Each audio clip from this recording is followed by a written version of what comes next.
तो शेख साहब ये फरमाइएगा, ये सारी बातें जो हैं जो आप कह रहे हैं, ये सिर्फ जो हुकूमत में बैठी इस वक्त सियासी जमातें उन्होंने समझनी है या मुख्तदर हलकों में बैठे लोगों ने भी समझनी है?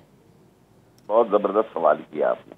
देखिए, मुख्तदर हलके भी हमारे हैं और वो भी कौम और वतन का हिस्सा है और अजीम लोग हैं और वो मुल्क के सारे मामलात पर उनकी नजर है और कहीं ना कहीं सोचो बचार जरूर जारी है।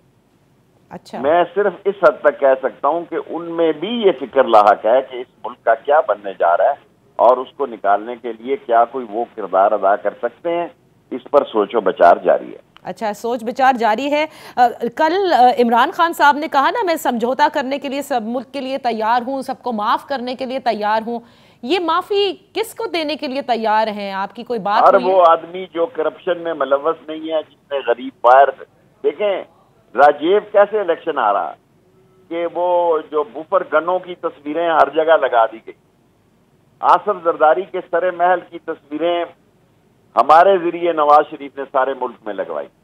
जब इनकी इवन फील्ड की और हाइड पार्क 1 की तस्वीरें लगेंगी तो ये ओवरसीज पाकिस्तानी अकाउंट निकाल कर बताएंगे कि किस किस बैंक में के कितने कितने पैसे आए।